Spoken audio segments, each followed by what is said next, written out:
அவர் சொல்றாரு ஆண்டவரிடத்துல, ஆண்டவரே, நாங்கள் முழுவதும் நாங்கள் என்ன செஞ்சிட்டோம்? நாங்கள் பிரயாசப்பட்டாச்சு. என்னால முடிஞ்ச அனைத்து உடல் உழைப்பையும் நான் என்ன செஞ்சிட்டேன்? நான் போட்டுட்டேன். ஆனால் நான் போட்ட என்னுடைய உழைப்புக்கான ஒரு சிறிய பலனை கூட என்ன செய்யல, நானு காணல.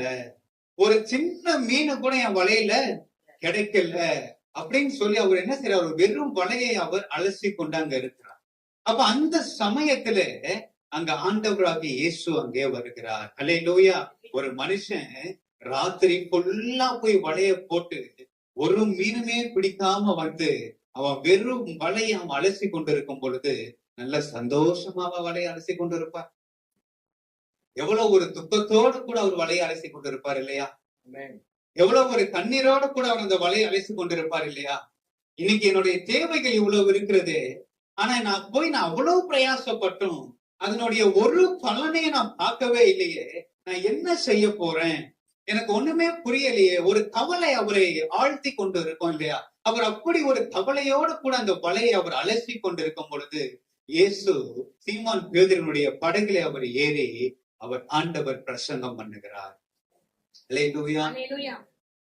பாருங்க, அவ்வளவு துக்கம் மனதை அடைத்தாலும் ஆண்டவருக்கு படகை கொடுத்தார்.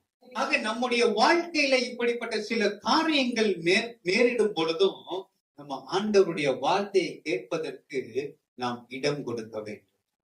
நாம் ஆண்டவருடைய வார்த்தையை நாம் கவனிக்கும்படி நம்முடைய செவிகளை அவரிடத்திலே நாம் சாய்க்க வேண்டும். எப்போ தெரியுமா?